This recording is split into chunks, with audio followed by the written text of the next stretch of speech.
안녕하세요. 이상무의 노동이야기 이제 시즌2로 돌아왔습니다. 제가 한 8개월 동안 여러분들을 찾아뵙지 못했는데요. 다시 시즌2로 돌아와서 여러분들과 함께 만나도록 하겠습니다. 그런데 저한테 힘을 좀 주셔야 될 것 같아요. 다른 걸 보니까 구독, 좋아요 이런 것들 있고 댓글 있고 그러면은 좀 더 힘들하고 더 많이 뛰어다니고 그럴 수 있겠던데 제가 그 활동하지 못한 것도 있지만 그렇게 힘이 좀 이제 빠졌다라고 이렇게 판단이 됩니다. 저한테 힘을 좀 주시면 좋을 것 같습니다. 다시 한번 부탁드리겠습니다. 구독, 좋아요, 댓글 부탁드리겠습니다. 사랑합니다. 안녕하십니까. 안녕하세요. 노동운동가 이상무의 노동이야기 근무 중 이상무 시즌2를 시작하겠습니다. 한센인과 관련된 어떤 인권 관련한 활동을 조사하신 거예요? 예. 제가 그 이상무의 노동이야기를 한참 동안 지금 못했잖아요. 네네. 8개월 가까이 못했는데. 네네. 그 이유가 이제 처음에 못하게 된 이유는 이제 한센인 피해 사건의 피해자 조사 조사관으로 계약이 돼서 그 업무를 하느라고 못하게 됐습니다라고 말씀드렸는데 이제 마무리가 됐어요. 실제 어떤 조사를 했는가 하면은 우리나라에 있는 한센인 중에 그 과거에 한센인 그러면 사실은 정부에서 격리시키고 그러니까 이게 그 전염병이 아닌데도 불구하고 전염병으로 간주해서 격리시키거나 심지어 뭐 불임 시술도 하고 막 강제로 그렇죠. 왜냐하면 유전된 거로 이제 오인을 해서 이걸 개인들이 한 게 아니고 정부에서 나서서 그러니까 이제 이걸 보면은 사실은 한센인 관리를 그 우리가 이제 일제 시대 때 소록도에서 이제 일본이 관리를 했던 거예요. 우리나라에 맨 처음에 일본에도 이제 한센이 있었고 그래서 이분들에 대해서 관리를 어떻게 하는 거면 사실은 그 소록도라는 그 섬에 그 감금이죠. 밖에 없도록. 그런데 이제 실제 밖에 이분들이 나올 수 있었던 건 45년도에 해방이 됐지 않습니까?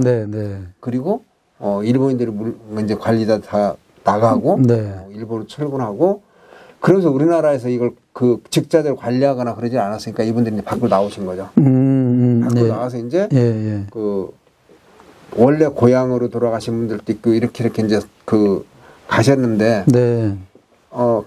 거기 고향 동네로 돌아가도 사실은 고향에서 이렇게 누가 환대해주질 않았겠죠.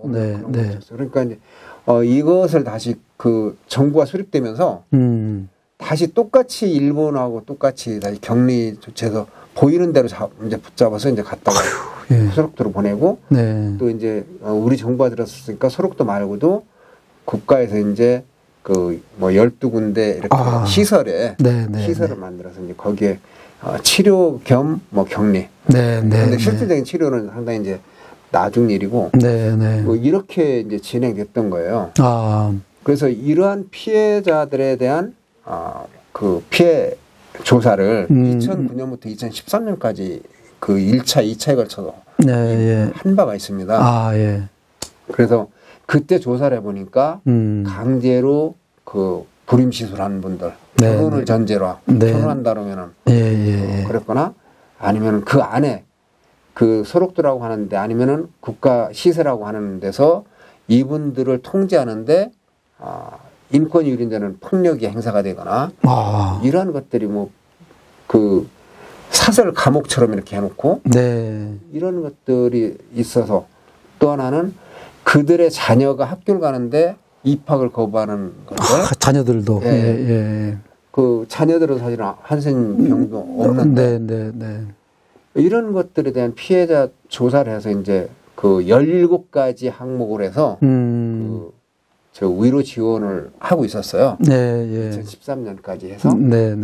그 이제 이게 다 마무리됐다라고 생각을 하고 있었는데 그 이후에 실제 그 당시에 이러한 것들을 몰라서 신고를 못 하신 분도 있고 또 하나는 그때 당시만 해도 이게 소득으로 따져서 그 이 소득 일정 소득 이상 있으면 그 사람은 또 대상에서 제외를 시켜가지고 그 의료 지원을 못 받도록 이렇게 했던 거라서 이게 그런 것이 법으로 그 어떤 생활 수준이라는 건 관계없이 의료 지원을 할 수 있도록 해서 이제 그때 못했던 분들이 한 500여 분 될 거다. 이제 한센인 총연합회에서 복지부에 요구를 해서 이제 복지부에서 그 사업을 한 거예요.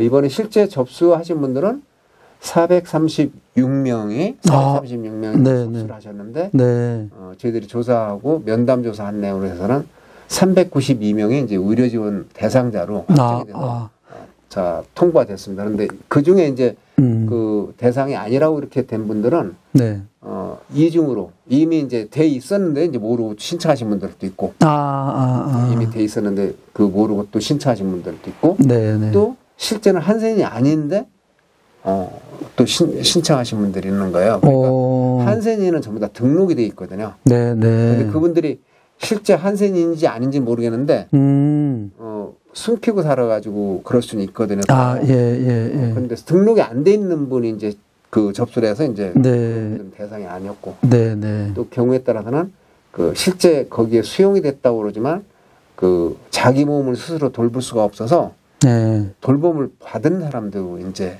혹간 있어요. 이제 이게 한센병이 이런 데가 이제 떨어져 나가잖아요. 손발이 이런 데가 떨어져 나가니까 누가 도와주지 않으면은 생활할 수가 없으니까 거기에서 피해를 당하신 분들은 그분들을 돕는 일을 하면서 이제 강제 노역을 한 거죠. 어찌 보면 이분들을 돕는 일을 한센인이 도운 거예요.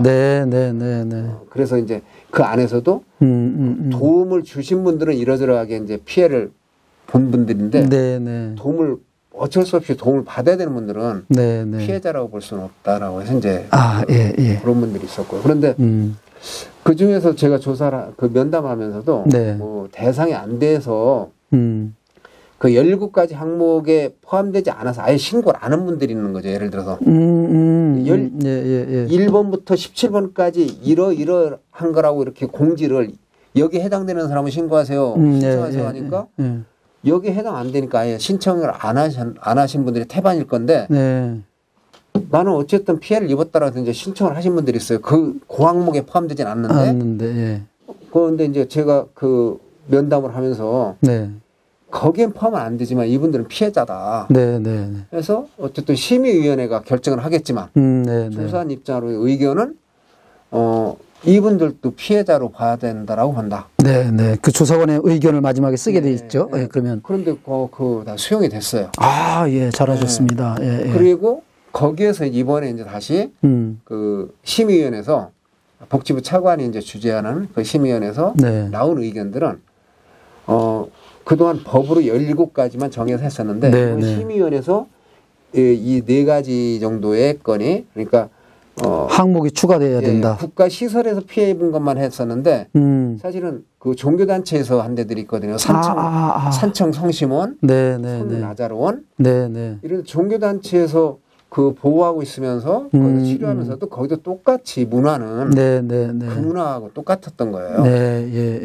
그런 것이 과거는 이제 수용이 안 됐다가 또 원주의 경천원이라고 하는데 이런 데가 사설이었는데 그런데 피해 입었던 것을 이제 해서 올린 것이 다 수용이 됐고 또 저 익산이나 저쪽에 가니까 그 한센인 마을에서 정착 마을에서 아이들이 학교를 가니까 가까운 학교를 갔는데 그 학교에서 학부모나 애들이 반대를 해가지고 그 학교를 못 가는 거예요 이게 개인이 이렇게 가서 그들이 방해하니까 그래서 4km 되는 학교를 놔두고 익산시에 8km 되는 데를 학교를 다닌 이런 피해가 있었던 거예요.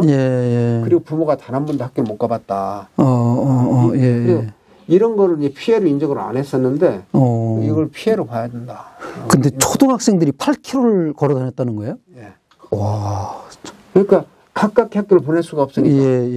4km도 먼데 우선. 멀리 가면은 여기서 온 거를 모르니까. 그리고 그거 하다 보면은 뭐 성나자로운 이쪽도 마을도 그런데 여기서 내 집이 여기니까 곧바로 가서 버스를 타면은 여기서 나온 거라 이 마을 사람인 걸 알기 때문에 버스를 이쪽으로 가서 탔다는 거예요.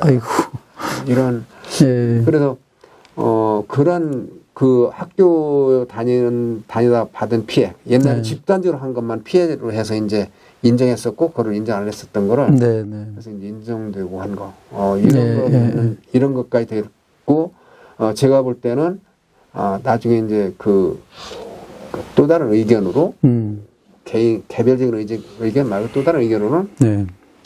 사실 이분들이 그 연령대가 상당히 고령자라서 예. 이번에도 접수해놓고 돌아가신 분도 있고 네. 그 면담 조사를 가려고 가보니까 이미 돌아가셨고 또는 면담 조사를 맞춰놓고 돌아가신 분도 있고 예.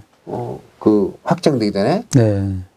그럴 만큼 그 이제 건강 상태가 연세가 있고 연세가 있으셔서 그래서 이것을 빠르게 그 다시 한번 해야 된다. 조사를 폭넓게. 그래서 어디에 규정하지 마.